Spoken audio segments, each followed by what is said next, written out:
In a heartbreaking turn of events, Cesar Millan, formerly celebrated worldwide as the dog whisperer, collapsed in a Los Angeles courtroom after hearing his sentence, leaving everyone present in a state of shock.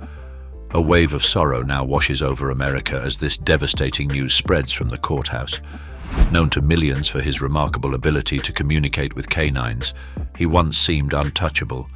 Yet now, people find themselves wondering what happens next had they truly believed this beloved dog behaviorist could never fall from grace.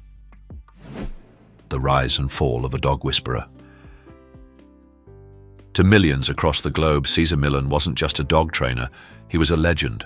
With his calm presence and almost mystical ability to tame even the most aggressive dogs, he became a household name through his long-running National Geographic series. Viewers were mesmerized as he turned chaos into harmony, guiding both pets and their overwhelmed owners toward balance. For almost 20 years, Cesar Millan stood as the global symbol of dog training. His hit TV show reached audiences in more than 80 countries, his best-selling books flew off the shelves, and his techniques were embraced by dog owners around the world. He preached a philosophy of calm, assertive energy, and championed the idea of the human as the pack leader, an approach that didn't just make him famous, it made him a multi-millionaire with a fortune topping $25 million. But as the science behind animal behavior advanced, the tide began to turn. Critics, veterinary behaviorists, animal welfare advocates, even disillusioned former clients started to push back. New research challenged the effectiveness and ethics of dominance-based training, casting a long shadow over Millan's once revered methods. The case against Millan took root nearly a year ago, sparked by anonymous tips that questioned the ethics behind his training methods. What began as a simple inquiry into his facilities quickly unraveled into a much deeper and darker investigation. Federal agents say they stumbled upon a trail of financial misconduct tied to Millan's global ventures and his charitable foundation. According to prosecutors, the famed dog trainer was at the center of a tangled web, illegally importing exotic animals for live demos, dodging taxes through his international operations, and diverting funds meant to help rescue animals. The picture they painted wasn't just of a man breaking the rules. It was of a celebrity who had used his fame as a shield, living as if the law didn't apply to him. The most damning accusation, and the one that sealed Millan's fate with a life sentence, centered on claims that his dog psychology center had unknowingly contributed to the deaths of several deeply traumatized dogs. Prosecutors argued that the training techniques used were not only harsh, but outright inhumane, pushing already fragile animals past their limits. They painted a haunting image of suffering behind closed doors, masked by a reputation for rehabilitation. Millan, however, stood firm in his defense. He claimed the dogs brought to his center were in critical condition, many already slated for euthanasia. His team had accepted them as a last chance, a desperate bid to save lives that others had given up on. In his words, these weren't victims of mistreatment. They were victims of circumstance. From homeless dreamer to household name, Cesar Millan was born on August 27, 1969, in Culiacan, Sinaloa, Mexico. From the time he was a young boy, dogs weren't just part of his world, they were his world. At just 11 years old, he wasn't merely caring for dogs, he was connecting with them on a level few ever do. That deep understanding became the foundation of everything he would one day achieve. At 21, driven by a dream too big to ignore, Cesar crossed the border into the United States in 1990, determined to create a better life. But Los Angeles didn't welcome him with open arms. He arrived with no money, no English, and no safety net. For a time, he slept on the streets, surviving day by day. He washed cars, walked dogs, and groomed pets, whatever it took to stay afloat. But even in those hardest moments, his focus never wavered. He watched, he listened, he learned. He studied the way dogs moved, how they responded to energy, and slowly began shaping his signature method: calm, assertive leadership. Fate took a turn when he crossed paths with actress Jada Pinkett Smith. After witnessing his gift with her own dog, she did more than thank him. She paid for an English tutor so he could communicate his knowledge more clearly.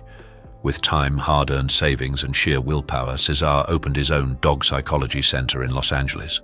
Soon, whispers of the dog whisperer spread like wildfire. The big break came when the New York Times ran a feature on him. That article sparked a call from National Geographic, offering him a chance to bring his methods to the world. In 2004, Dog Whisperer with Cesar Millan premiered, and everything changed. Each week, viewers watched in awe as he stepped into homes filled with chaos and fear, and through patience and presence, restored peace.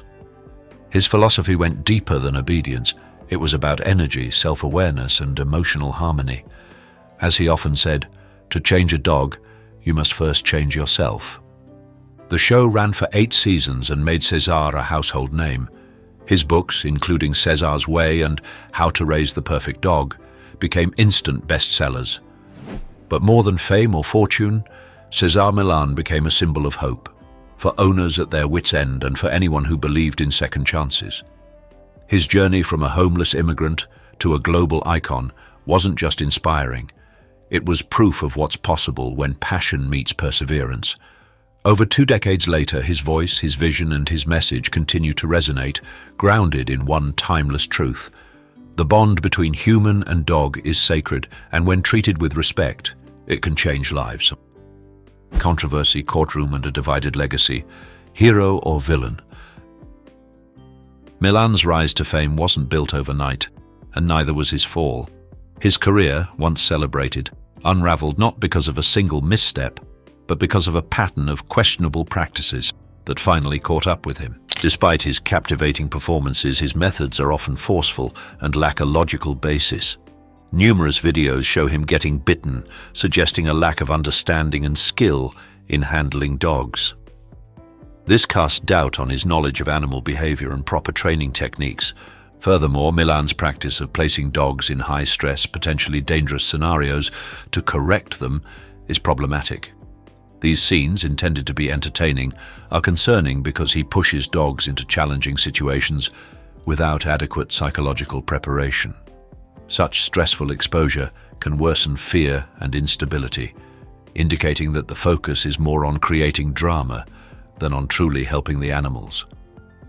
Numerous animal welfare organizations and veterinary professionals have criticized this approach, arguing that its emphasis on dominance through methods like leash corrections can induce stress and fear in dogs. They contend that such techniques are inconsistent with current knowledge of canine behavior. Moreover, Cesar Millan has faced legal scrutiny, having been called to court in connection with 3 prominent animal abuse allegations. A significant event involved the 2007 death of a dog named Baby, whose owner alleged that Millan's training methods caused the animal's demise. Baby's owner, Sarah, had an incredibly strong bond with her beloved dog. The small French bulldog, characterized by its large eyes and playful demeanor, had brought immense joy and unwavering affection into her life since being adopted from a rescue 3 years prior. Recently, however, Baby had developed anxiety and exhibited excessive barking, particularly around unfamiliar people. In search of a solution, Sarah turned to Cesar Millan, believing him to be the most qualified expert available. In 2007, Cesar Millan was at the peak of his popularity with his show Dog Whisperer. Sarah, having watched every episode, was mesmerized by his apparent ability to connect with and rehabilitate troubled dogs. She sincerely believed he was the only one who could help Baby conquer her anxieties and regain her former happiness. Filled with hope, Sarah contacted Millan's training facility and scheduled a private session. The training session was held in a spacious outdoor area at Millan's center. Sarah felt a degree of apprehension as she watched Cesar approach Baby. His demeanor was not gentle or affectionate, but rather projected an air of confidence and authority unlike any dog trainer she had encountered before. The session began with Cesar instructing Sarah to step back while he took Baby for a walk on his own. Sarah observed with a mix of curiosity and unease as Cesar began employing techniques she had seen on his show, including loud tst sounds, sharp leash corrections, and assertive body language. Initially, Baby seemed somewhat confused, but her anxiety soon intensified. The small dog attempted to retreat, her eyes wide with fear as Cesar continued to exert pressure. Sarah felt a pang of discomfort, but reassured herself that Cesar was the expert and knew what he was doing. However, as the session progressed, Baby began to pant heavily and showed increasing signs of distress. In one particular exercise, Cesar attempted to force Baby to approach a stranger standing several meters away. Baby reacted by barking aggressively and trying to get away, but Cesar held the leash taut, preventing her from retreating. Following a series of intense exercises, Baby collapsed. Sarah immediately rushed over, calling out her dog's name. Cesar quickly joined her, but it was too late. Sarah's little French bulldog was lying still, no longer breathing. Sarah was heartbroken. Tears streamed down her face as she held Baby's lifeless body in her arms. Grief and anger overwhelmed her. She had placed her trust in Cesar Millan, believing he would help her dog, but instead she felt his aggressive training methods had led to Baby's death. Sarah remains convinced to this day that Cesar Millan bears responsibility for Baby's passing. Similarly, the 2010 Layla case drew attention when the dog died after a seizure during filming. While the owners initially questioned Millan's training techniques, medical tests later revealed the death was due to epilepsy, a pre-existing condition unrelated to Millan's actions, according to People magazine. Nevertheless, incidents like these fueled public skepticism regarding the safety of his methods, especially when dealing with animals with health issues. The controversy peaked in 2014 when a video clip from Cesar Millan's Dog Whisperer with Cesar Millan went viral, depicting him using the alpha roll technique on a German shepherd named Daddy, resulting in accusations of animal abuse. In the video, Millan pinned Daddy to the ground, holding him on his back to assert dominance, while the dog appeared frightened and struggled to break free. Numerous viewers and animal rights groups, including the American Veterinary Society of Animal Behavior, criticized this action as violent, claiming it could induce stress and fear in dogs and was inconsistent with modern understanding of canine behavior. In response, Millan defended his actions, stating that Daddy was an aggressive dog with a history of attacks and that the alpha roll was necessary to control him and ensure safety for both the dog and those around him. He emphasized that this method was based on practical experience to establish leadership and that Daddy's behavior improved after the training, enabling him to live peacefully with his family. In a 2015 statement, Millan reaffirmed, "I always put the health and happiness of dogs first," emphasizing his commitment. While some experts supported him, arguing that the technique might be necessary in cases of aggressive dogs, the debate continues. The controversial video triggered widespread criticism, with many calling for a boycott of Millan's show and demanding he be held accountable. However, no legal action was taken, and the investigation concluded that Millan had not violated animal protection laws, according to the Los Angeles Times. Although the incident damaged his public image, he retained support from fans who found his methods effective, highlighting the polarization within the community. Do you think Cesar Millan deserves life in prison for his controversial training methods and past mistakes, or has the justice system gone too far? Let me know your take in the comments. I'm ready for some heated debate on this one. The third incident, considered the most infamous, resulted in Millan being summoned to court. US authorities investigated the famous dog trainer following allegations of animal abuse stemming from a controversial clip from his Cesar 911 inches show. Investigators from the Los Angeles County Animal Control Unit visited Millan's Dog Psychology Center in Santa Clarita to investigate the matter. The investigation was prompted by an episode in which Millan used a live pig during the training of a dog named Simon, who had a history of attacking pigs. In the episode, Simon bit the pig's ear, causing it to bleed before being stopped. This footage sparked widespread outrage from animal rights activists and the public, leading to numerous calls for an investigation and an online petition demanding the cancellation of Millan's show. Laura Nardo, a professional dog trainer who initiated the petition, described the scene as disturbing and stated that it was not an appropriate method for rehabilitating a dog aggressive towards pigs. The television network Geo Wild, which aired Millan's show, defended him, asserting that Cesar Millan had dedicated his life to helping dogs and created a controlled, safe environment at his center to rehabilitate aggressive dogs like Simon. They also stated that the pig that was bitten received immediate care and quickly recovered without any psychological trauma. However, the investigation continued, and despite strong defense of Millan's training methods by supporters and the network, Investigators gathered further information and carefully reviewed the evidence. After investigation, authorities concluded that there were sufficient grounds to charge Cesar Millan with animal cruelty. As these stories emerged, experts in animal behavior began to speak out louder than ever. Dr. Eleanor Williams, a respected veterinary behaviorist, testified, "What we've learned about dog cognition and emotion in the past decade has completely transformed how we approach training.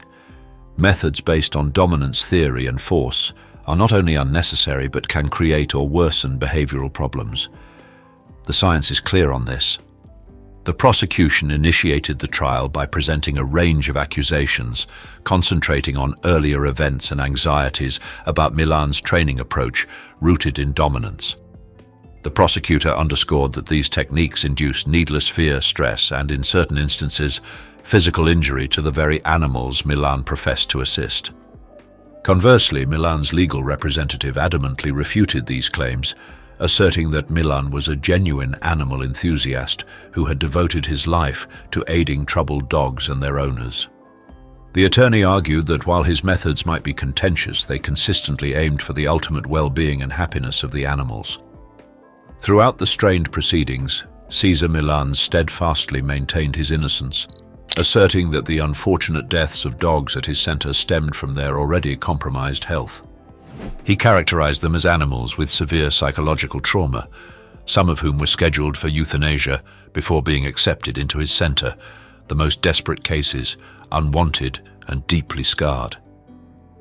The situation dramatically shifted when the witnesses were called to testify.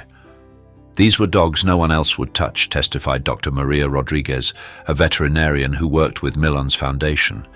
"They had been severely abused, starved, used in fighting rings. Many had injuries and health issues that went untreated for years.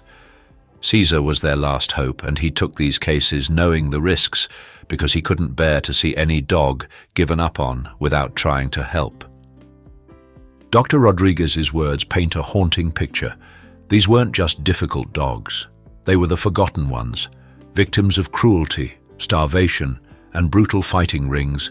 Many were broken in body and spirit with wounds, both physical and emotional, that had been ignored for years. No one else would go near them. No one, except Cesar. He stepped into the chaos with eyes wide open, knowing the danger, yet driven by something deeper, compassion. He couldn't stomach the idea of giving up on them without a fight. For these dogs, Cesar wasn't just a trainer. He was their last shot at life. And he took that responsibility personally, carrying their pain and their hope on his shoulders. One of the most heart-wrenching testimonies to emerge from the trial, largely ignored by major news outlets, came from Sarah Thompson, a 58-year-old elementary school teacher from Colorado. Her story wasn't about controversy or criticism. It was about a life saved, multiple lives in fact, during what began as a simple dog training session. Choking back tears on the witness stand, Sarah recounted a moment in October 2018 that changed everything. Her family was at a breaking point, terrified of what might come next. At the center of it all was Bear, a Rottweiler mix adopted to help her daughter Emma cope with crippling grief after losing her husband in a tragic car accident. Bear had become Emma's anchor, her emotional support, her reason to wake up every morning, but as the dog grew older, so did his aggression. Lunging at strangers, snarling at other dogs, becoming a danger they couldn't control. They tried everything. Trainers came and went. Medications failed. Nothing worked. When Bear attacked a delivery driver, animal control gave them an ultimatum: correct the behavior or Bear would be euthanized.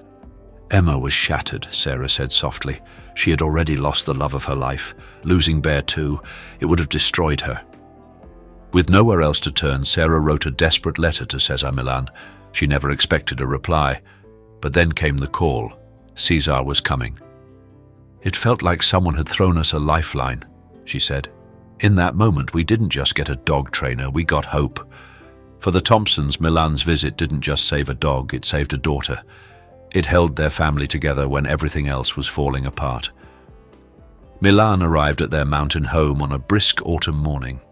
What viewers never saw, because the episode never aired, was a moment that had nothing to do with dog behavior and everything to do with human survival. He'd been working with Bear for about an hour, Thompson recalled, when he suddenly stopped and quietly asked my daughter if she'd been getting headaches. Emma admitted that yes, everyone in the house had been feeling off. They assumed it was stress. Millan asked to open a few windows. As fresh air swept in, he pulled Thompson aside and spoke in a hushed, urgent tone. He told her he suspected carbon monoxide poisoning. The headaches, the confusion, the flushed faces, signs he'd seen before. Even Bear's aggression, Millan believed, wasn't behavioral, but a desperate attempt to protect the family from an invisible killer. Without causing alarm, he had one of his crew members quietly call emergency services. Then he suggested the family continue Bear's training in the backyard. Within minutes, they were all safely outside. Fire trucks arrived 20 minutes later. A faulty heating system was leaking dangerous levels of carbon monoxide. The fire chief later told them the levels were lethal. They likely wouldn't have survived another night. When asked how she knew Millan had identified the danger, Thompson didn't hesitate. The paramedics asked who had recognized the signs, and Cesar said he'd seen it once before in another home with a suddenly aggressive dog. He followed up with the family for months, not about Bear, but about their health. Bear's behavior drastically improved once the gas was gone. With Millan's steady hand, the remaining issues were resolved through proper training. Today, Bear is a therapy dog, working with children who struggle to read, calm, focused, and gentle. Cesar Millan didn't just save our dog, Thompson said, her voice trembling. He saved my daughter, my grandchildren, and me. He saw what no one else did, acted without fanfare, and disappeared without seeking credit. That's who Cesar really is. Then came the testimony of Gloria Sanchez, a 62-year-old kindergarten teacher whose story moved the courtroom to tears. "My son David was 4 when a neighbor's dog attacked him," she said, voice shaking. The trauma left him terrified of all dogs, parks, school, playdates. It all became off-limits. By his teens, fear had turned into isolation, depression, and anxiety. Therapy helped little. The family was losing hope. One night, they watched Cesar's show. Something about his calm, intuitive way with animals caught David's attention. For the first time, he showed interest instead of fear. They reached out to Cesar's center, never expecting a response. But Millan wrote back personally, inviting them to his ranch. He spent the entire weekend with David, slowly introducing him to balanced, gentle dogs, teaching him not just about behavior, but about understanding fear. "Cesar told my son something I'll never forget," Sanchez said through tears. "Fear is not respect. Respect is not fear. Once you know the difference, you'll never be afraid again." He refused any payment. Helping David was enough, he told her. Today, David works as a vet tech and volunteers in trauma therapy programs for children. His life changed entirely. "That's the real Cesar Millan," Sanchez said, her voice firm. "A man who gave his time and heart to a boy he didn't know, because that's just who he is." Another powerful voice came from Angela Martinez, a single mother who saw both her son and their dog saved by Millan. "My son Miguel was 16 when everything fell apart," she said. His father had abandoned them. Miguel turned angry, rebellious, falling in with a rough crowd. Their German shepherd, Rex, began acting out too, territorial and aggressive. After Rex snapped at a neighbor's child, they were given a choice: fix his behavior or surrender him. They couldn't afford help, but Miguel idolized Cesar. He stood outside a local workshop venue for hours, hoping to glimpse him. What happened next stunned them. Cesar noticed Miguel, asked why he wasn't inside, Martinez recalled. When Miguel explained their situation, Millan not only let him in for free, but offered to visit their home afterward. That Sunday, everything changed. Millan spent hours with them, but it wasn't just about Rex. He spoke directly to Miguel about discipline, energy, responsibility. "I saw my withdrawn, angry son listening, really listening for the first time," she said. When Millan pointed out that Rex's aggression mirrored Miguel's anger, a switch flipped. "Your dog reflects your energy," he told the teen. "When you're angry, he tries to protect you. When you're calm, he can be too." Miguel began waking early to train Rex, following the structure Millan taught. He returned to school. His grades improved. He left the gang crowd behind. Later, Millan offered him a summer job. That job became a future. Today, Miguel runs a rehabilitation center for abandoned dogs and mentors at-risk youth, kids like he once was. Dozens of families have been touched by Miguel's work, Martinez said, and it all started with Cesar Millan. But perhaps the most unexpected testimony came from Martha Winters, a 72-year-old grandmother from rural Tennessee. Fragile but determined, she traveled across the country to tell a story that had never made headlines. "I live alone in a cabin deep in the Smoky Mountains," she began. After her husband passed, her children begged her to move, but she stayed. Her only companions were 3 rescue dogs, Bella, Max, and Cooper. One February, during a fierce snowstorm, her power failed. Night approached. Her generator wouldn't start. She was trapped in the cold. Through the blizzard, she saw a car had slid into a ditch on her driveway. Inside was Cesar Millan, lost on his way to a speaking engagement. He made his way through the snow, found her shivering, and sprang into action. With no power or phone service, Millan made the call. Move to the barn, build a fire. He gathered supplies, made a shelter from hay, and used the dog's body heat to keep her warm. "He talked to me all night," Winters said, wiping tears. "Stories from his childhood in Mexico, how he crossed the border with nothing. I think he was keeping me awake on purpose, knowing sleep could be fatal." When morning came, he hiked through deep snow until he found cell service. Help arrived soon after. Paramedics told her she wouldn't have survived without the fire and the dogs. Millan never spoke of the event. It only came to light when Winter's daughter saw his trial on TV and reached out to his legal team. "He didn't even remember my name," Winters said, smiling. "He just called me the lady with the 3 beautiful dogs." That's who he is. He didn't want credit. He just did what had to be done. Despite an outpouring of poignant accounts from numerous witnesses, the jury ultimately handed down a guilty verdict on the gravest allegations. When Judge Raymond Morris pronounced a life sentence, the atmosphere in the courtroom turned electric with shock. Cesar Millan, who had managed to keep his composure through most of the proceedings, finally broke. Observers described how the usually collected dog behaviorist appeared to buckle beneath the weight of the judge's pronouncement. "I've only ever wanted to help," Millan said, voice trembling during his closing remarks. "To create balance, to save dogs others had given up on, to teach people that with patience and proper leadership, relationships can heal. If I have failed or made mistakes along the way, I accept responsibility for those specific actions, but my heart has always been in the right place." What do you think? Was justice truly served, or was Cesar made a scapegoat for a broken system? Let us know in the comments below. Security personnel stepped in to escort him out, but before they could lead him away, Millan offered a deeply emotional plea to everyone who supported him. "Please take care of the dogs. Dog in America. The food comes to him, so the dog doesn't have to work for food, right? So the dog gets praised by everything. Don't abandon the principles of calm, assertive energy. Balance is still the key for dogs and for life. This work must continue, even if I cannot be the one to lead it." Tears were not contained that day. Even among some jury members' eyes were wet. Outside the courthouse, hundreds of people gathered, many with their own dogs and signs declaring, "Who will help the helpless dogs now?" And Cesar saved my family. Among them, there was a special wave of sadness felt by mothers and grandmothers who viewed Millan not merely as a trainer, but as a guiding influence whose lessons extended beyond dog obedience and into everyday family life. "Cesar didn't just teach me about dogs," said Patricia Williams, 67, a grandmother of 5. She credited Millan with transforming a reactive rescue dog into a calm companion. "He taught me how to set limits gently, how to stay composed in a crisis, and how every ounce of energy in a home matters.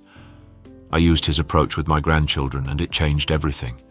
It made me a better grandmother."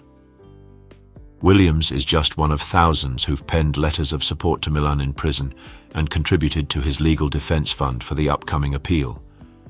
When we were about to give up on our troubled dogs, he gave us hope. We aren't giving up on him now. Elizabeth Morgan, 59, traveled all the way from Seattle to witness the sentencing. Alongside her stood her former problem dog, now a steadfast service animal, a German shepherd once labeled too aggressive to be saved. "Before Max, I was confined to my home by PTSD," Morgan said. Affection reflected in her touch as she stroked the dog's head. He was scheduled to be put down because of his behavior, but a trainer using Cesar's methods tried one last time. Now he alerts me before panic attacks, guides me through public spaces, and has given me my life back.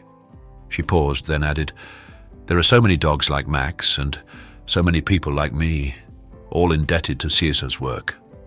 Millan's legal counsel, meanwhile, remains moderately hopeful about the forthcoming appeal. They point to a series of procedural concerns they believe could challenge not just the conviction, but also the unexpectedly harsh sentence.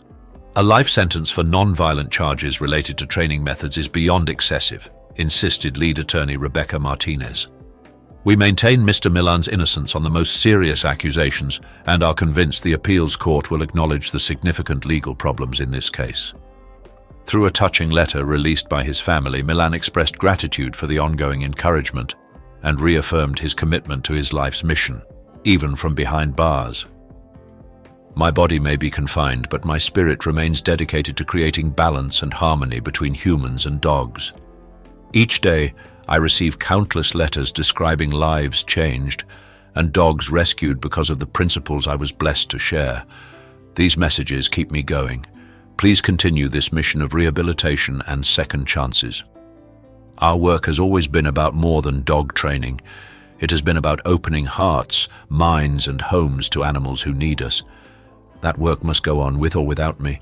His supporters, unified in their resolve, pledged to carry his legacy forward while also seeking justice for a man who taught them how to remain calm and assertive in life's fiercest storms.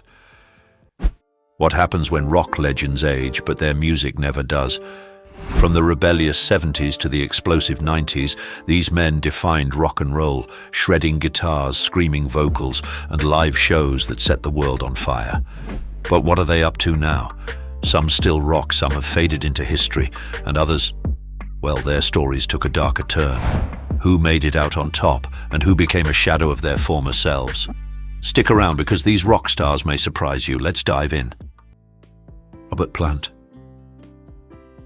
With his soaring voice and untamed presence, Robert Plant became the defining voice of Led Zeppelin. His vocals in Stairway to Heaven echoed through the ages, solidifying him as a rock god. In the 70s, Plant's raw power and mystique made him a symbol of rebellion and grandeur. His blonde hair and flowing shirts were as iconic as the band's music. Now at 75, Plant still captivates audiences with his soulful performances, melding his past with a more reflective sound. His solo albums continue to explore new territory, ensuring his legacy remains ever present in the rock pantheon. Mick Jagger. The swagger, the moves, the voice. Mick Jagger became synonymous with rock and roll in the 60s, leading the Rolling Stones to eternal superstardom. His magnetic stage presence in hits like Satisfaction turned concerts into fervent rituals. By the 80s and 90s, his ability to adapt and evolve kept the Stones on top, with his bold fashion choices and sharp charisma. At 80, Jagger's energy is still unmatched, strutting across stages like a man half his age. While some of his later music has been critiqued, his live shows remain a testament to rock's enduring vitality. Joe Elliott. With his soaring voice and electrifying stage presence, Joe Elliott made Def Leppard one of the defining bands of the 80s. Hits like Pour Some Sugar on Me and Photograph became instant rock anthems, and Elliott's blend of glam and hard rock made the band beloved across the globe. His dynamic vocals and knack for melody made him a mainstay in the hard rock scene. At 65, Elliott remains the heart of Def Leppard. Though age has slowed the band's once frenetic pace, their music still thrives, and they continue to perform, proving rock's staying power, with Elliott's voice as iconic as ever. This countdown gets more nostalgic with every face. Comment 1-0 to let us know you're here, and don't miss the full reveal by staying till the very end. Sammy Hagar. Sammy Hagar's high-energy performances and distinctive voice made him a rock powerhouse, first with Montrose and later as the frontman of Van Halen. His anthems like I Can't Drive 55 Inches and Why Can't This Be Love defined 80s rock, with his charisma and vocal prowess winning fans over. Now 76, Hagar continues to tour both solo and with his supergroup Chickenfoot. While his Van Halen days are behind him, his music and vibrant personality still resonate with fans. With a successful tequila business and a still thriving musical career, Sammy remains a resilient figure in rock. David Lee Roth. With his acrobatic stage presence and larger-than-life persona, David Lee Roth brought flair and flamboyance to Van Halen in the 80s. His high-pitched screams and charismatic antics made songs like Jump and Panama unforgettable anthems of the era. Roth's combination of rock star energy and humor made him a true icon of the decade. Now in his mid-60s, Roth's once legendary live performances have slowed, but he remains an influential figure in rock. Whether through occasional solo ventures or his earlier work, his contributions to Van Halen's sound remain etched in rock history and his playful spirit still lingers. Billy Joel. With his piano-driven hits like Piano Man and Just the Way You Are, Billy Joel became one of the 70s and 80s most beloved pop rock artists. His storytelling, paired with his melodic craftsmanship, turned every song into a vivid narrative. Known for his quick wit and mastery of the piano, Joel's concerts became a staple of American rock. Now at 75, Joel has taken a step back from touring, but his concerts remain legendary.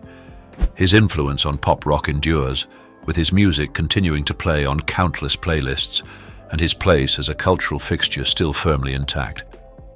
Elton John. With flamboyance, piano mastery, and one of the most recognizable voices in music, Elton John became an icon in the 70s. Hits like Rocket Man and Tiny Dancer cemented his place as both a chart topper and cultural force. His partnership with lyricist Bernie Taupin produced some of the most memorable songs of the era, while his stage presence was unparalleled. At 76, Elton John continues to perform worldwide, wrapping up his farewell tour. While his energy has softened, his legacy as a pop rock pioneer is secured, and his influence continues to shine across generations of musicians. Ozzy Osbourne. With his iconic croon and wild, unpredictable persona, Ozzy Osbourne became the undisputed Prince of Darkness. As the frontman of Black Sabbath, his voice on Iron Man and Paranoid gave birth to heavy metal in the 70s. Ozzy's antics both on and off the stage added to his mystique, cementing his legacy as a rebellious rock icon. At 75, Ozzy's health battles have slowed him, but his influence is undeniable. Still, his unmistakable voice and spirit live on in his solo work, and his reality TV stint has made him an enduring pop culture figure forever linked to rock's rebellious soul. Eddie Vedder. Eddie Vedder's deep, emotive voice defined the angst-filled grunge movement of the 90s. With Pearl Jam's Alive and Jeremy, Vedder became the voice of a disillusioned generation, channeling raw emotion into every lyric.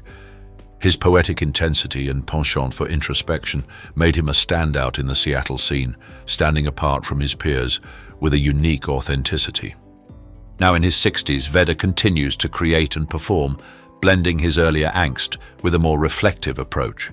While his grunge days are behind him, his music remains timeless, with his voice as powerful as ever in both solo and band efforts. Roger Daltrey. Roger Daltrey's gravelly voice became the backbone of The Who's powerhouse sound. From the electrifying My Generation to the epic Baba O'Reilly, Daltrey led with a commanding presence, a true embodiment of the rebellious spirit of the 60s. Known for swinging his microphone and rocking the stage with raw energy, he defined the essence of British rock. Now in his late 70s, Daltrey continues to perform, although his role in The Who has evolved. His iconic voice may have softened, but it still carries the emotional weight that cemented his legacy in rock history. Steven Tyler. With his wild hair, bold fashion, and unmistakable scream, Steven Tyler was the epitome of 70s rock swagger. As the frontman of Aerosmith, his raspy voice and electrifying stage presence drove hits like Dream On and Walk This Way. His antics, both on stage and off, cemented his place as a rock legend.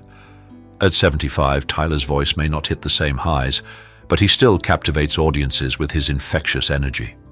Despite personal struggles, his music remains a lifeline, with Aerosmith still touring, proving that the band's timeless appeal endures through generations. John Lennon. John Lennon's sharp wit, rebellious spirit, and poetic genius made him the voice of a generation.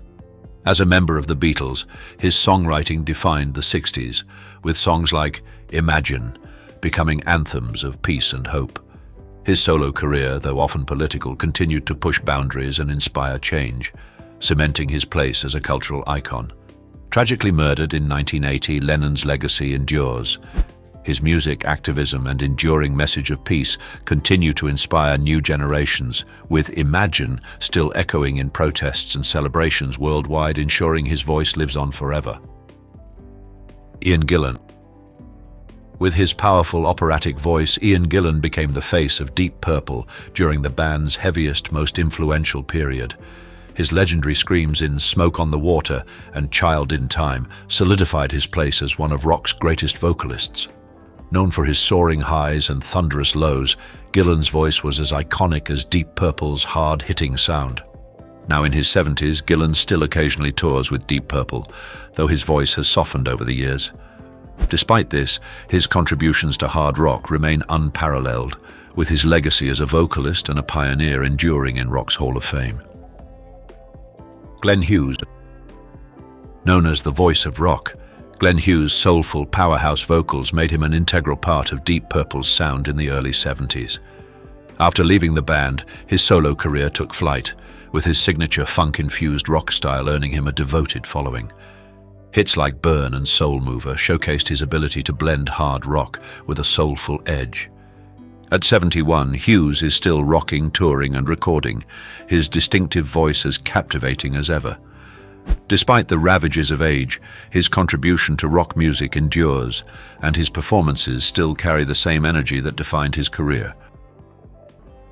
Lou Reed. Lou Reed's gritty voice and experimental guitar work redefined rock with his solo work and as the frontman of the Velvet Underground. His album Transformer and anthem Walk on the Wild Side captured the raw, gritty underbelly of urban life in the 70s. Known for his dark lyricism and avant-garde approach, Reed's music left a permanent mark on punk and alternative rock. Lou Reed passed away in 2013, but his avant-garde spirit endures. His influence is still felt in modern rock and indie music, and his legacy as a revolutionary artist is undeniable, inspiring generations of boundary-pushing musicians. Jon Bon Jovi.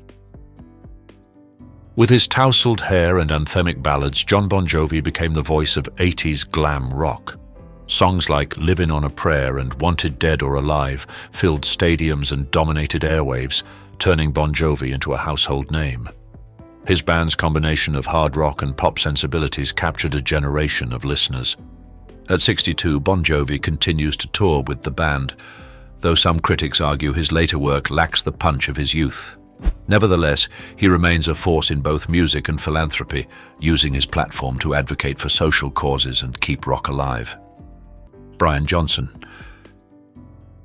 With his raspy voice and electrifying energy, Brian Johnson became the unmistakable voice of AC/DC after replacing Bon Scott in 1980.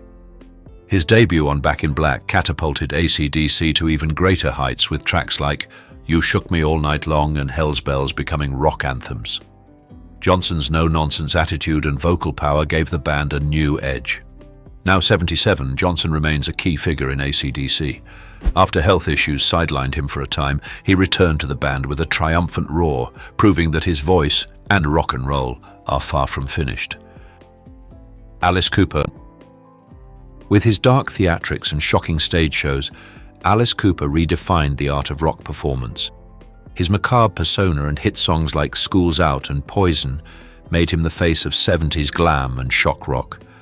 His ability to blend horror with music set him apart as a true pioneer, inspiring countless artists in the heavy metal and hard rock genres. Now 75, Alice Cooper is still an active performer, blending the horror theatrics of his youth with an enduring rock edge. Despite the years, his shows remain as captivating and entertaining as ever, proving that he's a true rock survivor. Phil Lynott. As the charismatic frontman of Thin Lizzy, Phil Lynott's soulful voice and magnetic stage presence made him a beacon of rock in the 70s. With classics like The Boys Are Back in Town and Whiskey in the Jar, Lynott blended hard rock with a flair for storytelling and heart. His distinct bass playing and raw lyrics resonated deeply with fans worldwide. Tragically passing in 1986, Lynott's legacy lives on through his timeless music. Though his life was cut short, his influence on rock music and his status as an Irish icon continue to inspire artists and fans across generations. Paul Stanley. With his iconic star-painted face and larger-than-life persona, Paul Stanley became the voice of Kiss in the 70s. His anthems like Rock and Roll All Night and Detroit Rock City made him a symbol of rock excess with his high-energy performances and swagger. As the band's frontman and rhythm guitarist, Stanley's charisma and powerful vocals helped shape Kiss into one of the world's most iconic bands. Now in his 70s, Stanley continues to tour with Kiss, though the band's farewell tours signal the end of an era. His legacy, however, remains cemented in rock, forever remembered for his electrifying energy and timeless songs. Geddy Lee. With his high-pitched voice and virtuoso bass playing, Geddy Lee became the heart and soul of Rush. His work on albums like 2112 and Moving Pictures pushed the boundaries of progressive rock, blending complex time signatures and poetic lyrics. Lee's ability to seamlessly weave bass lines with synthesizers and his soaring vocals made him a pivotal figure in rock's evolution during the 70s and 80s. At 70, Geddy Lee has retired from full-time touring, but his influence on rock and progressive music is unshakable. His musical legacy continues to inspire bassists and musicians worldwide, cementing him as a true icon of rock. Tom Petty. With his signature blend of heartland rock and southern twang, Tom Petty crafted some of the most timeless songs of the 70s and 80s. Tracks like Free Fallin' and American Girl are emblematic of his ability to write universally relatable anthems. As the frontman of Tom Petty and the Heartbreakers, Petty's laid-back yet powerful style became a beacon of authenticity in an era of glam and excess. Petty passed away in 2017, but his music endures. His legacy lives on as songs like I Won't Back Down remain anthems of resilience, forever etched in the heart of rock and roll. For Tom Petty and all the legendary men rock stars we've lost, comment RIP below to honor their enduring music and legacy. Let's remember the legends. Bob Seger. Bob Seger's gravelly voice and blue-collar anthems made him a staple of classic rock in the 70s and 80s. With songs like Night Moves and Against the Wind, Seger captured the spirit of Americana, blending rock, heartland soul, and storytelling. His music resonated deeply with fans, cementing his place as one of the era's most beloved voices. Now 79, Seger has retired from touring, but his influence remains strong. His songs continue to inspire, and his legacy as one of the greatest rock storytellers is secure, with his music still heard across the radio waves and beyond. Rod Stewart. With his raspy voice and magnetic stage presence, Rod Stewart captured the world's attention in the 70s, becoming a rock star known for both his ballads and his energetic performances. Hits like Maggie May and Do You Think I'm Sexy made Stewart a household name, blending folk rock, glam and pop in a way that few could. His flamboyance and charisma defined his era. At 79, Stewart is still active in music, though his performances have slowed. His legacy remains, as his enduring classics continue to delight fans and influence artists across genres. Rod Stewart's music remains timeless. Eric Clapton. With his searing guitar solos and emotive blues riffs, Eric Clapton became a towering figure in rock. From his days with Cream to his soulful solo career, Clapton's hits like Layla and Tears in Heaven showcased his unique ability to blend raw emotion with technical mastery. His influence stretched across rock, blues, and even pop, earning him the title of Slow Hand. At 79, Clapton is still performing, though his recent health issues have made his appearances more rare. Despite the years, his musical influence remains undeniable, with his guitar style continuing to inspire generations of musicians. Peter Gabriel. Peter Gabriel's avant-garde style and visionary artistry made him a defining figure in progressive rock. As the lead singer of Genesis in the 70s, his theatrical performances and experimental sound pushed the boundaries of rock. After his departure from the band, Gabriel's solo career flourished with hits like Sledgehammer and In Your Eyes, blending art rock with world music and political themes. Now 74, Gabriel still occasionally performs, and his legacy as a trailblazer in music and visual storytelling remains unmatched. His work continues to inspire artists seeking to blend music with powerful cultural and visual narratives. David Gilmour. David Gilmour's emotive guitar solos and soulful voice made him the heart of Pink Floyd's sound. With iconic tracks like Comfortably Numb and Wish You Were Here, his guitar work became synonymous with atmospheric progressive rock. Gilmour's ability to craft deeply emotional sonic landscapes through his instrument set him apart as one of rock's most respected musicians. Now 78, Gilmour continues to perform occasionally, though his touring days have become rarer. His influence on guitar playing and rock music remains monumental, with his work with Pink Floyd continuing to inspire generations of musicians and listeners alike. Roger Waters. Roger Waters' visionary songwriting and conceptual prowess made him the creative force behind Pink Floyd's most iconic works, including The Wall and Dark Side of the Moon. His politically charged lyrics and immersive album concepts transformed rock into a platform for philosophical and social exploration. Waters' voice, both literal and metaphorical, spoke to millions of fans during the 70s and beyond. Now 80, Waters remains active, touring with his politically tinged shows. His music, both with Pink Floyd and as a solo artist, continues to provoke thought and ignite passion, ensuring his place as one of rock's most influential figures.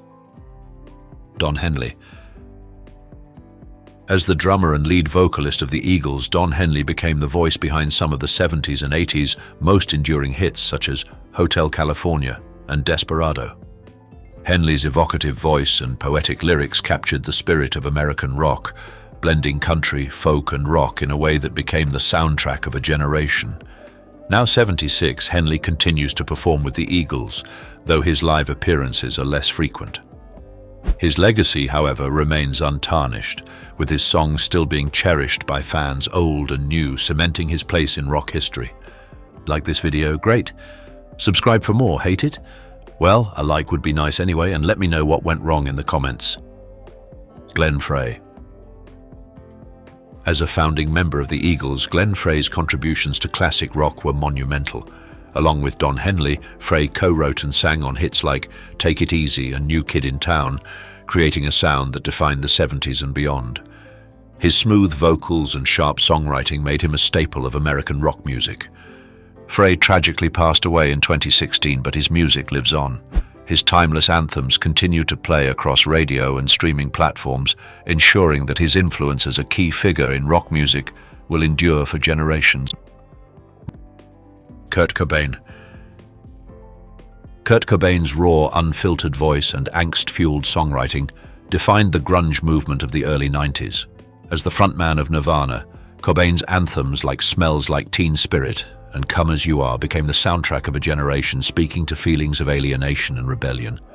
Tragically, Cobain passed away in 1994 at the age of 27, but his impact is eternal. Nirvana's music continues to resonate with new listeners, and his legacy as the voice of Gen X and an icon of alternative rock remains solidified in music history. Phil Collins. Phil Collins became one of the 80s most iconic figures, both as the drummer and lead vocalist for Genesis, and through his massively successful solo career. Hits like In the Air Tonight and Against All Odds showcased his unique ability to blend pop, rock, and soulful ballads. His emotive voice and distinctive drumming style made him a fixture of the era. Now 73, Collins has slowed down due to health challenges, but remains a beloved figure in music. Despite his retirement from touring, his songs continue to be staples of 80s and 90s playlists, proving his timeless influence in pop and rock. Richie Sambora. Richie Sambora's fiery guitar solos and rockstar charisma made him the backbone of Bon Jovi's sound throughout the 80s and 90s. Known for hits like Livin' on a Prayer and Wanted Dead or Alive, Sambora's signature playing style, rich with melodic riffs and power chords, helped define the arena rock sound of the era. His contributions as both guitarist and songwriter were key to Bon Jovi's global success. Now 65, Sambora has stepped back from the Bon Jovi touring machine, but still occasionally plays solo shows. His influence on rock guitar remains lasting, with his iconic solos still echoing in the halls of rock history. Lindsey Buckingham. Lindsey Buckingham's intricate guitar work and distinctive vocals made him a driving force behind Fleetwood Mac's sound in the 70s and 80s. His masterful finger-picking and layered arrangements in songs like Go Your Own Way and The Chain set him apart as a key architect of the band's timeless, emotional rock. His ability to blend personal turmoil with musical brilliance defined Fleetwood Mac's most iconic albums. At 74, Buckingham is still active with his solo projects and occasional performances. His influence as a guitarist and songwriter remains unmatched, and his legacy as one of rock's most unique talents endures. Steve Perry. Steve Perry's soaring voice made Journey's anthems like Don't Stop Believin' and Open Arms into the soundtrack of an era. Known for his powerful falsetto and emotive delivery, Perry's voice became synonymous with 80s arena rock. His ability to balance vulnerability with rock power made him a beloved figure in the genre, shaping Journey into a stadium-filling band. Now 75, Perry has retired from active touring, but his voice remains immortalized in Journey's greatest hits. Despite his long hiatus, his impact on rock and pop culture continues to resonate, and his songs still fill hearts with nostalgia and emotion. Sebastian Bach. With his signature high-pitched wail and wild stage presence, Sebastian Bach became the face of Skid Row in the late 80s and early 90s. His powerful vocals on tracks like 18 and Life and I Remember You made him one of the era's most dynamic frontmen. Known for his electrifying energy and undeniable swagger, Bach became a key figure in glam metal's heyday. Now 55, Bach continues to tour and release music, though his style has matured. Despite his ups and downs, his legacy as one of rock's most distinctive vocalists endures, and his influence remains strong in the world of hard rock. Lane Staley. Lane Staley's haunting voice and raw vulnerability made Alice in Chains' grunge sound one of the most influential of the 90s. Songs like Man in the Box and Wood showcased Staley's ability to blend heavy metal with deeply emotional lyrics, capturing the pain and anger of his generation. His troubled life mirrored the dark tones of his music, contributing to his status as an icon of the Seattle scene. Tragically, Staley passed away in 2002, but his impact remains. His voice still resonates through the annals of grunge history, and his influence on alternative metal is undeniable, shaping the genre for years to come. Scott Weiland. Scott Weiland's charismatic, unpredictable presence made him one of rock's most enigmatic figures. As the frontman of Stone Temple Pilots, his gritty vocals and ability to channel both grunge and glam created timeless hits like Plush and Interstate Love Song. His swagger, combined with his troubled personal life, made him a rock icon, embodying the contradictions of 90s rock. Weiland passed away in 2015, but his legacy lives on through his music. Despite his turbulent career, his voice and contributions to rock remain legendary, continuing to influence new generations of alternative rock musicians. Kevin Cronin. As the lead vocalist and rhythm guitarist of REO Speedwagon, Kevin Cronin helped shape the sound of 70s and 80s rock, with timeless hits like Keep On Loving You and Take It On the Run. His powerful voice, paired with the band's catchy rock anthems, made REO Speedwagon a mainstay of American rock radio. Cronin's emotive delivery and songwriting captured the universal themes of love and heartache. Now 73, Cronin remains active with REO Speedwagon, continuing to tour and connect with fans. His voice still carries the emotional weight it did in the band's prime, ensuring that REO Speedwagon's place in rock history is secured. Bob Dylan. Bob Dylan's voice and songwriting transformed the landscape of rock, blending folk, poetry and protest in songs like Blowin' in the Wind and The Times They Are A-Changin'. His lyrics captured the essence of social change, and his ability to weave deep, often cryptic imagery into his music made him a cultural icon.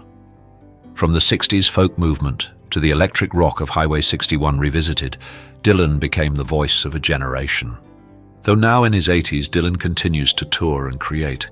His influence on music and culture remains immeasurable, his songs still inspiring new generations of artists and listeners.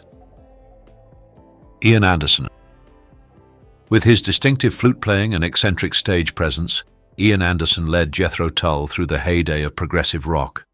His dynamic vocals and masterful musicianship on albums like Aqualung and Thick as a Brick pushed the boundaries of rock, blending folk, jazz, and classical influences into something uniquely his own. Anderson's blend of theatricality and virtuosic musicianship made him a defining figure in the 70s progressive rock scene. Now in his mid-70s, Anderson continues to perform, occasionally revisiting Jethro Tull's classic material while exploring new musical directions. His legacy in rock music remains monumental, cementing his place as a musical pioneer. Billy Idol. With his spiked hair, rebellious sneer, and energetic stage presence, Billy Idol became a symbol of 80s punk rock and new wave. Hits like White Wedding and Rebel Yell captured the era's edgy spirit, with Idol's snarl and infectious charisma leading the charge. His blend of punk attitude with a more polished, radio-friendly sound made him one of the decade's most recognizable faces in rock. In his 60s, Idol still commands the stage with the same fiery energy, continuing to tour and release new music. His influence on rock, punk, and pop continues, with his timeless anthems still resonating with fans across generations. Tommy Shaw. Tommy Shaw's guitar work and unique vocals made him a key member of Styx, contributing to the band's blend of rock, pop, and progressive elements in the 70s and 80s. Known for hits like Renegade and Come Sail Away, Shaw's versatile talents brought a dynamic energy to the band.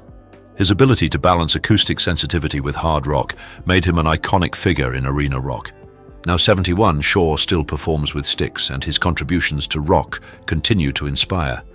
With his trademark guitar playing and distinctive voice, Shaw's legacy remains a powerful part of rock's enduring evolution. Brad Delp. Brad Delp's crystalline soaring vocals made Boston's arena rock anthems unforgettable. His voice on hits like More Than a Feeling and Peace of Mind resonated with fans, blending strength and emotion into a signature sound. Delp's vocal range and powerful delivery turned Boston's debut album into one of rock's best-selling records, defining the sound of the late 70s. Though Delp tragically passed in 2007, his voice continues to inspire. Boston's timeless hits remain staples of classic rock, and his contribution to the genre endures, keeping his memory alive in the hearts of music lovers worldwide. Steve Walsh. As the charismatic frontman of Kansas, Steve Walsh's powerful voice helped define the band's blend of progressive rock and radio-friendly anthems.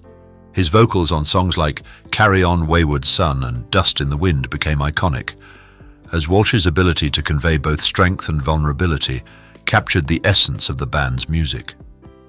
Walsh retired from touring after several decades in the spotlight, but his legacy as one of the defining voices of 70s and 80s rock remains. His contributions to Kansas's unique sound continue to be celebrated by fans and musicians alike, ensuring his place in rock history. John Fogerty. John Fogerty's gritty, rootsy voice and mastery of swamp rock made him the frontman of Creedence Clearwater Revival, crafting anthems like Bad Moon Rising and Fortunate Son. His blend of folk, rock, and blues captured the heart of Americana, with a rebellious streak that resonated during the turbulent 60s and early 70s. Though he's slowed down in recent years, Fogerty's songwriting and voice remain timeless. His solo work and ongoing influence on American rock continue to ensure that his powerful storytelling will always hold a place in the genre's legacy. Greg Allman. Greg Allman's soulful voice and pioneering keyboard work helped shape Southern rock as the frontman of the Allman Brothers Band. Known for the blues-infused Whipping Post and the haunting Melissa, Allman's emotive delivery and songwriting became synonymous with the genre, combining raw passion with musical complexity. Though Allman passed away in 2017, his music continues to resonate. His distinctive voice and contributions to rock, especially Southern rock, remain essential to the genre's identity. His legacy as a true musical legend endures, with his songs continuing to evoke deep emotion in fans worldwide. Bon Scott. Bon Scott's raspy voice and rebellious charisma made him the heart and soul of AC/DC during their rise to fame in the 70s. His electrifying performances and raw energy on tracks like High Voltage and Highway to Hell helped define rock and roll. Scott's ability to blend humor, hedonism, and hard rock gave AC/DC a distinct edge, making their sound unforgettable. Tragically, Scott passed away in 1980, but his legacy endures through AC/DC's music. His influence as a rock icon continues to inspire, and his voice remains synonymous with the spirit of rock and roll rebellion. Rick Springfield. Rick Springfield became a pop-rock sensation in the early 80s, blending catchy hooks with his charismatic heartthrob image. His smash hit, Jesse's Girl, catapulted him into stardom, and his infectious energy and good looks made him a favorite on the radio and MTV. Springfield's blend of pop sensibility with rock instrumentation gave him a lasting appeal, especially with the young audience of the time. Now in his 70s, Springfield still tours, delighting fans with his enduring hits. Though his heartthrob days may be behind him, his legacy as a pop-rock staple remains strong, and his music still echoes through nostalgic playlists.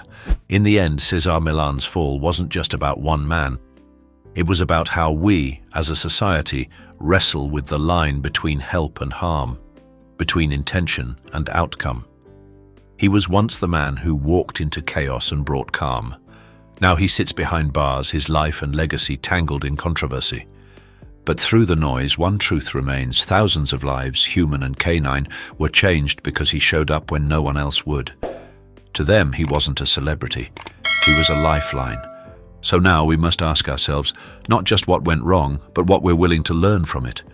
Can someone be deeply flawed and still do undeniable good? The story of Cesar Millan doesn't end with a sentence, it ends with a question, and that question is yours to answer. Let's talk in the comments. Thank you for watching.